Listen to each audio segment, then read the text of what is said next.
Hello friends, welcome to my YouTube channel.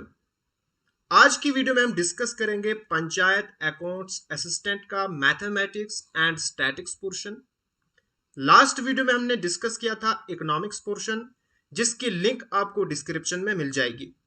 जितने भी questions हम डिस्कस करेंगे, हर एक क्वेश्चन को मैं पूरे डिटेल में डिस्कस करूंगा। मैं आपको सजेस्ट करूंगा मेरे साथ इस वीडियो के अंत तक बने रहिए। और अगर आप मेरे साथ टेलीग्राम पे जुड़ना चाहते हो, टेलीग्राम पे जाओ, वहां पे सर्च करो मलिक ट्यूटोरियल और उस ग्रुप को ज्वाइन करो। और अगर आप मेरे complete video lectures on mathematics, statics and economics देखना चाहते हो, मलिक ट्यूटोरियल पे क्लिक करो, प्लेलिस्ट ऑप्शन में जाओ, वहां पे आपको सारी प्लेलिस्ट डिटेल वीडियो लेक्चर्स की भी एंड एमसीक्यूज की भी मिल जाएंगी। Now let us start with the question number 1 on your screen. Mathematics and statics portion का जो पहला क्वेश्चन है वो क्या है? Which of the following is true about sampling error. हमारे पास 4 ऑप्शन गिवन है। हमने इनमें से देखना है कौन सी स्टेटमेंट करेक्ट है about sampling error. Now sampling error क्या है? जब हम कोई सैंपल उठाते हैं उसमें कोई मिस्टेक, ठीक है। नाउ हम यहां पे देखेंगे डी ऑप्शन से। डी ऑप्शन क्या कहता है? It cannot be measured and controlled in probability sample survey। Fourth option कहता है जो सैंपलिंग एरर है इसको हम कंट्रोल नहीं कर सकते हैं थ्रू प्रोबेबिलिटी सैंपलिंग। नाउ सबसे पहले यहां पे हम समझेंगे प्रोबेबिलिटी सैंपल क्या होता है। Let us take an example. हमारे पास एक विलेज है, हमने इस विलेज की सर्वे करनी है और हमने देखना है इस विलेज में कितने लोग रेडी हैं कोविड वैक्सीन लगाने के लिए, ठीक है। नाउ हम यहां पे क्या करेंगे? अगर यहां पे हम जो लोग हैं रैंडमली उठाएंगे, एक यहां से मैंने उठाया, एक यहां से, एक यहां से, ठीक है, उसको हम कहेंगे प्रोबेबिलिटी सैंपल, ठीक है। नाउ देखो यहां पे अगर हम रैंडमली लोगों को उठाएंगे, जो सैंपलिंग एरर है वो क्या हो जाएगा? कम हो जाएगा। यानी उसको हम कंट्रोल भी कर सकते हैं और मेजर भी कर सकते हैं, एज कंपेयर टू अगर हम रैंडमली नहीं उठाएंगे। यहां पे ये लोग, इन्होंने वैक्सीन लगाया है और हम इन्हीं को पूछेंगे क्या आप वैक्सीन लगाने के लिए रेडी हो, तो ये अनफेयर होगा, ठीक है। ये सैंपलिंग के लिए ठीक नहीं होगा। इसलिए प्रोबेबिलिटी सैंपलिंग हमें हेल्प करता है to measure and control sampling error, ठीक है। इसका मतलब ये स्टेटमेंट क्या है? गलत है। उसके बाद अब हम आते हैं सी स्टेटमेंट पे। It can not be reduced by N appropriate sampling plan. तो ये आपको बिल्कुल गलत लगता होगा, बिकॉज हम सैंपलिंग एरर को रिड्यूस कर सकते हैं अगर हम एप्रोप्रिएट सैंपलिंग टेक्निक और प्लान को इस्तेमाल करें, ठीक। उसके बाद हम आते हैं बी ऑप्शन पे। नाउ बी ऑप्शन क्या कहता है? It does not depend on population size under study. बिल्कुल गलत, बिकॉज सैंपलिंग डिपेंड करता है पॉपुलेशन साइज पे। जितना पॉपुलेशन का साइज कम होगा उतनी जो सैंपलिंग हमारी है वो करेक्ट आएगी, ज्यादा एक्यूरेट आएगी। नाउ अब हम समझेंगे ए ऑप्शन को। ए ऑप्शन क्या कहता है? It decreases as sample size increases. Now इसको हम समझेंगे एक एग्जांपल से। हमारे पास एक विलेज है और हमने यहां पे देखना है कितने लोग रेडी हैं कोविड वैक्सीन लगाने के लिए। तो यहां पे हमारे पास जो सबसे करेक्ट सर्वे होगी वो होगी जितने भी लोग हैं ना, हम हर एक से पूछेंगे, ठीक है। यानी कि जितना हम साइज इंक्रीज करेंगे उतना हमारे पास जो सैंपल है वो क्या आएगा? करेक्ट आएगा। यानी जो सैंपलिंग एरर है वो डिक्रीज हो जाएगा, ठीक है। अगर यहां पे हम सिर्फ 2 लोगों को उठाएंगे तो उतना जो सैंपलिंग एरर क्या है वो इंक्रीज हो जाएगा। यानी जितने ज्यादा लोगों को हम पूछेंगे उतना हमारा जो सैंपल है वो करेक्ट आएगा। यानी कि हमारे पास जो ए ऑप्शन है ये बिल्कुल करेक्ट है। नेक्स्ट हमारे पास क्वेश्चन है, what happens to the shape of a frequency polygon when the number of observation and classes increases. Now यहां पे हम सबसे पहले समझेंगे फ्रीक्वेंसी पॉलीगन क्या होती है। फ्रीक्वेंसी पॉलीगन सिंपली होती है ग्राफिकल रिप्रेजेंटेशन ऑफ डेटा। जो हमारे पास गिवन डेटा होगा उसको जब हम ग्राफिकल रिप्रेजेंटेशन करेंगे उसी को हम क्या कहते हैं? Frequency polygon. अब ये ग्राफिकल रिप्रेजेंटेशन कैसे होता है उसको मैं आपको यहां पे समझाऊंगा। नाउ जो हमारे पास डेटा है या तो वो डिस्क्रीट फॉर्म में होगा या वो कॉन्टिन्यूस फॉर्म में होगा। कॉन्टिन्यूस मतलब क्लास इंटरवल और डिस्क्रीट मतलब सिंपल हमारे पास नंबर्स गिवन होंगे। जैसे हमारे पास मार्क्स ऑब्टेन्ड, ठीक है, तो ये हमारे पास 16 है, इसकी फ्रीक्वेंसी 3 है, उसके बाद 18 है, इसकी फ्रीक्वेंसी 5 है, और हमारे पास 25 है, इसकी फ्रीक्वेंसी 4 है। यहां पे आप क्या करोगे, जो हमारे पास फ्रीक्वेंसी है ये हमेशा y एक्सिस पे रिप्रेजेंट होती है और जो हमारे पास गिवन होता है डेटा ये हमेशा किस पे होता है, x एक्सिस पे रिप्रेजेंट होता है। ठीक, नाउ जब आप फ्रीक्वेंसी को y एक्सिस पे लिखोगे और जो हमारे पास डेटा होगा इसको इस साइड पे लिखोगे, तो सिंपली आपने पॉइंट पहले ड्रा करने हैं। ठीक, उसके बाद इस लाइन को आपने ज्वाइन करना है, आपके पास फ्रीक्वेंसी पॉलीगन बन जाएगी। ठीक, नाउ कॉन्टिन्यूअस क्लास में हम कैसे करते हैं, ये हमारे पास कॉन्टिन्यूअस क्लासेस गिवन है, इनको आप ऐसे भी लिख सकते हो जैसे 0 to 2, उसके बाद 2 to 4, ठीक है, इसी तरह से 4 to 6, यह हो गया 5, 20 एंड 55, ठीक है, इसको आप ऐसे लिख सकते हो। नाउ अब हम इसको कैसे रिप्रेजेंट करते हैं, इसको हम रिप्रेजेंट करते हैं थ्रू हिस्टोग्राम। कैसे, यहां पे आपको समझाऊंगा। ठीक है, नाउ देखो हमारे पास 0 to 2 है, लेट अस सपोज दैट यहां पे 0 to 2, इसकी फ्रीक्वेंसी 5 है। ठीक, इसी तरह से दूसरा हमारे पास है, इसको मैं यहां पे लिखता हूं ऐसे। ठीक, फिर इसी तरह से तीसरा ऐसे। ओके, अब ये जो हमारे पास फ्रीक्वेंसी पॉलीगन है ये कैसे बनती है, इनके जो मिड पॉइंट है ना इनको हम ज्वाइन करते हैं, ये इसी तरह से आपने ये ड्रा करनी है। ठीक, एग्जामिनेशन में आपको ड्रा करने के लिए नहीं आएगी, सिर्फ आपको इसका कॉन्सेप्ट याद रखना है। नाउ फ्रीक्वेंसी पॉलीगन की एक प्रॉपर्टी होती है, वो प्रॉपर्टी क्या होती है, now let us suppose that जो फ्रीक्वेंसी पॉलीगन है ये यहां से स्टार्ट हो, ऐसे चले, फिर ऐसे ऐसे ऐसे और यहां पे खत्म हो जाए। जहां से स्टार्ट हो और जहां पे खत्म हो, लास्ट पे ये एक्स एक्सिस के साथ मिलना जरूरी है, यानी ये वाला जो पॉइंट है इसको हम 0 के साथ मिलाएंगे, चाहे हमारे पास डेटा में गिवन हो या ना हो, और इसको हम किसी के साथ भी मिला सकते हैं, 16 के साथ मिलाओ, 18 के साथ, किसी के साथ भी मिलाओ।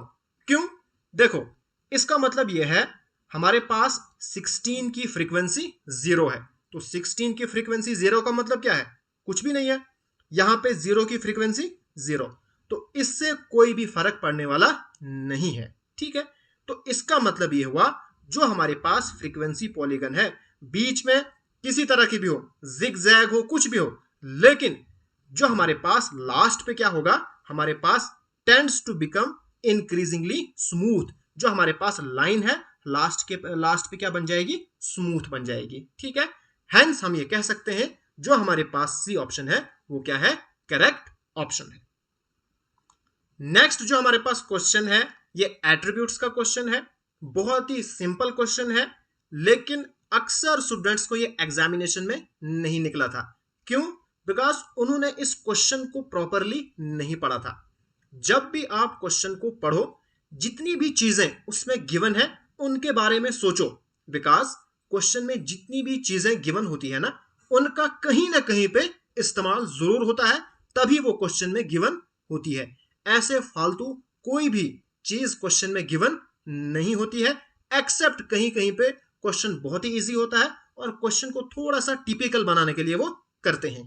ठीक, नाउ क्वेश्चन क्या कहता है, if n is equal to 200 which of the options match the ultimate class frequencies given that there are two independent attributes। Now यहां पे हमारे पास ये चीज गिवन है इंडिपेंडेंट, यानी कि हमारे पास जो दो एट्रीब्यूट है वो क्या है, इंडिपेंडेंट है। नाउ हम जानते हैं जब दो एट्रीब्यूट इंडिपेंडेंट होते हैं तो उसकी अल्टीमेट क्लास फ्रीक्वेंसी क्या होती है, यानी ए बी, ये हमारे पास होता है ए इंटू बी, ठीक है, अपान एन। ओके, नाउ इसका मतलब क्या है, ए की फ्रीक्वेंसी, तो ये हमारे पास है 100, तो 100 मल्टीप्लाई बाय 140 अपान एन हमारे पास है 200। 100 वन जा 100, 100 टू जा 200, 2 वन जा 2, 70 टू जा 140, तो ये हमारे पास है बी ऑप्शन इसका करेक्ट आंसर। बहुत ही सिंपल क्वेश्चन है, बस आपने क्वेश्चन को प्रॉपरली पढ़ना है और जो चीजें उसमें गिवन है उनके बारे में आपने सोचना है, फिर 110% क्वेश्चन निकल जाएगा। नेक्स्ट हमारे पास क्वेश्चन है, one of the options given below represents a state with the highest negative decadal population growth based on the census data of India 2011। Now हमने यहां पे बताना है कौन सी स्टेट का सबसे हाईएस्ट नेगेटिव पॉपुलेशन ग्रोथ, यानी पॉपुलेशन ग्रोथ बहुत कम, तो वो हमारे पास है C option, that is Nagaland. इसकी जो पॉपुलेशन ग्रोथ थी अकॉर्डिंग टू 2011 सेंसस, यानी 2001 से लेके 2011 तक जो पॉपुलेशन ग्रो हुई थी वो थी -0.47%। ठीक है, और जो हाईएस्ट ग्रोथ है जहां पे पॉपुलेशन सबसे ज्यादा तेजी से ग्रो की थी वो था बिहार। ठीक है, और इसकी जो परसेंटेज थी वो थी 25.1%। नेक्स्ट हमारे पास क्वेश्चन है, which one of the given options is an answer for the length of line segment. बहुत ही सिंपल क्वेश्चन है, हमने यहाँ पे डिस्टेंस फॉर्मूला का इस्तेमाल करना है और लेंथ निकालनी है लाइन सेगमेंट ए बी की। ना हमारे पास ए पॉइंट है 2 और बी हमारे पास है 9 11। यहां पे हम डिस्टेंस फॉर्मूला का इस्तेमाल करेंगे, यानी x2 माइनस x1 का whole square plus y2 minus y1 का होल स्क्वायर। ठीक है, नाउ x2 यानी 9 माइनस 2 का होल स्क्वायर, ये 9 माइनस 2 का होल स्क्वायर, देन 11 माइनस 2 का होल स्क्वायर। ठीक है, प्लस 11 माइनस 2 का होल स्क्वायर। ओके, नाउ यहां पे देखो 9 माइनस 2 कितना होता है, 7 का स्क्वायर प्लस ये होता है 9 का स्क्वायर। Now 7 7 jar 49। ठीक है, plus 9 9 jar 81। Okay, now 9 plus 1 होता है 10। ठीक है, तो 8 4 12 13 यानी 130। नाउ अब हमने क्या करना है, 130 का रूट निकालना है, और जो भी हमारे पास ऑप्शन है वो पॉइंट में है, इसलिए हम यहां पे रूट नहीं निकालेंगे, वो हमारे लिए थोड़ा सा डिफिकल्ट होगा। हम क्या करेंगे, हम यहां पे ऑप्शन वेरिफिकेशन मेथड करेंगे। देखो पहले हम पहले वाले ऑप्शन को देखेंगे, 0.4 हटा दो 9 करो। अब देखो ये जो हमारे पास यहां पे है इसका रूट क्या होगा, वो स्क्वायर होगा, बिकॉज स्क्वायर रूट है ना, इसका मतलब 9 मल्टीप्लाई बाय 9, तो ये हमारे पास क्या आएगा 81। तो ये इसके आसपास भी नहीं है। अब हम देखेंगे 11 को, तो 11 मल्टीप्लाई बाय 11 ये हो गया 121। उसके बाद देखेंगे 13 मल्टीप्लाई बाय 13 ये हो गया हमारे पास 169। अब देखो ये ऊपर हो गया, ये कम हो गया, यानी ये हमारे पास नजदीक नजदीक है, इसलिए हमारे पास जो बी ऑप्शन है वो क्या होगा, करेक्ट आंसर होगा। नेक्स्ट हमारे पास क्वेश्चन है, in a town the number of men, हमारे पास नंबर ऑफ मेन गिवन है एंड नंबर ऑफ विमेन भी गिवन है। हमने डेमोग्राफिक सेक्स रेशो फाइंड करनी है। नाउ ये जो क्वेश्चन है ये भी काफी ज्यादा स्टूडेंट्स को गलत हुआ था, बिकॉज उनको फॉर्मूला पता नहीं था। किसी किसी बुक में यहाँ पे लिखा जो फॉर्मूला सेक्स रेशो का फाइंड करने का है वो है फीमेल अपॉन मेल इनटू 100 या 1000। अगर आपके पास बड़ी रकम है तो 1000 से, अगर छोटी है तो 100 से। ठीक, वो डिपेंड करेगा ऑप्शन पे। और कहीं कहीं बुक में लिखा है मेल अपॉन फीमेल इनटू 100। ठीक है, अब यहां पे हम वही वाला फॉर्मूला अप्लाई करेंगे जो ऑप्शन के साथ जिसका आंसर मैच होगा। ठीक है, और यहां पे जो आंसर है वो मेल अपॉन फीमेल इनटू 1000 करके इनका आंसर आया है, यानी ये इसको आपने इससे डिवाइड करना है, मल्टीप्लाई करो 1000 से, तो आपका जो करेक्ट आंसर है वो आएगा B option. Okay, hope you guys understand. Next हमारे पास क्वेश्चन है, हमारे पास ए सेट गिवन है और बी सेट गिवन है, हमने फाइंड करना है symmetrical difference. Now symmetrical difference का फॉर्मूला क्या है, ए, और इसको हम इस तरह से डेल से डिनोट करते हैं, ए सिमेट्रिकल डिफरेंस बी, ये हमारे पास होता है a minus b union b minus a. ठीक, अब ए माइनस बी सेट में इसका क्या मतलब होता है, all the elements which are in A but not in B, यानी कि वो तमाम एलिमेंट्स जो ए में हैं बट बी में नहीं होने चाहिए। ठीक है, अब देखो यहां पे हम क्या करेंगे, हमने ए के वो एलिमेंट लेने हैं जो बी में नहीं है। जैसे हमारे पास 1 और 2 है, ये ए में है बट बी में नहीं है, तो ए माइनस बी हमारे पास आएगा 1 और 2 यूनियन। इसी तरह से b माइनस ए, इसका मतलब ये हुआ all the elements which are in b but not in a, तमाम वो एलिमेंट जो b में है बट a में नहीं होने चाहिए। देखो ये हमारे पास है 5 6 7, ये b में है बट a में नहीं है, इसका मतलब b माइनस ए क्या होगा, ये होगा 5 6 एंड 7। यहां से आपको एक चीज पता चल गई, a माइनस बी कभी भी b माइनस ए के इक्वल नहीं होता है। ओके, नाउ अब यूनियन है तो यूनियन में क्या आएगा, सब आएगा 1 2 5 6 एंड 7, यानी कि हमारे पास जो डी ऑप्शन है 1 2 5 6 एंड 7, ये हमारे पास क्या है, करेक्ट आंसर है। सारे क्वेश्चन जो भी आए थे वो बहुत ही ज्यादा इजी क्वेश्चन थे। नेक्स्ट हमारे पास क्वेश्चन है, which of the following is a method used for collecting secondary data। now secondary data हम कहां से कलेक्ट करते हैं, जो हमारे पास रेडीमेड डेटा होता है वहीं से हम सेकेंडरी डेटा कलेक्ट करते हैं। ठीक, नाउ जब हम कोई एक्सपेरिमेंट करते हैं तो वहां से हमें प्राइमरी डेटा मिलता है, यानी first hand data. Personal interview से भी हमें फर्स्ट हैंड मिलता है, क्वेश्चनर से भी फर्स्ट हैंड मिलता है। गवर्नमेंट पब्लिकेशन, यानी वो पहले गवर्नमेंट ने कलेक्ट किया है, हम वहीं से डेटा उठाएंगे, तो हमारे पास जो गवर्नमेंट पब्लिकेशन है यहां से हम जो डेटा कलेक्ट करेंगे वो हमारे पास क्या होगा, सेकेंडरी डेटा। नेक्स्ट हमारे पास क्वेश्चन है, बहुत ही सिंपल क्वेश्चन ये भी है। क्वेश्चन क्या कहता है, let us assume that a student is chosen from a random sample of 80 students, यानी हमारे पास जो टोटल स्टूडेंट्स है वो हमारे पास 80 है। मैं लिखता हूं n इज इक्वल टू 80। ठीक, out of which 30 have opted for maths, उनमें से जो 30 हैं वो उन्होंने क्या किया, मैथ्स को चूज किया। यहां पे मैं लिखूंगा n ऑफ m, यानी कि नंबर ऑफ स्टूडेंट्स जिन्होंने मैथमेटिक्स को चूज किया है वो है 30, एंड 20 ऑप्टेड फॉर फिजिक्स, इनमें से जो नंबर ऑफ स्टूडेंट्स जिन्होंने फिजिक्स चूज की है वो है हमारे पास 20। ठीक, and 10 have opted for both maths and physics. Now जहां पे एंड आएगा ना, इसका मतलब इंटरसेक्शन है, यानी n of math intersection physics, ये हमारे पास कितने हैं, 10 है।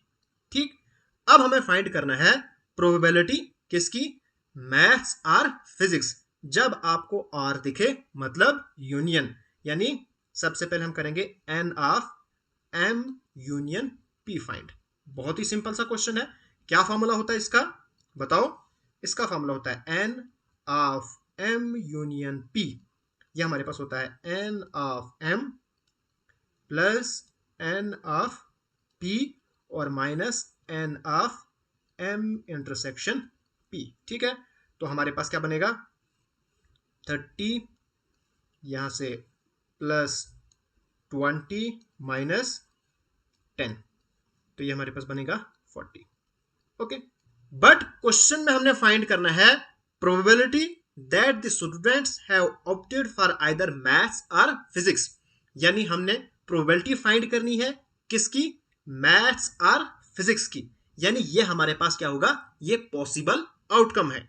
नाउ प्रोबेबिलिटी का फार्मूला क्या है, प्रोबेबिलिटी हमारे पास होती है number of possible outcome divided by total number of outcomes. Now maths और फिजिक्स ये हमारे पास क्या है, ये हमारे पास पॉसिबल आउटकम है, यानी 40, और टोटल आउटकम्स क्या है हमारे पास, टोटल स्टूडेंट्स यानी 80। ओके, नाउ 41 जा 40, 42 जा 80 विच इज 1/2, तो ये हमारे पास निकल गया आंसर, यानी A option is the correct answer. Now जो लास्ट का 40 क्वेश्चन है वो है टाइम सीरीज एनालिसिस, वो आपके सिलेबस में नहीं है। सो ये वीडियो यहीं पे खत्म होती है।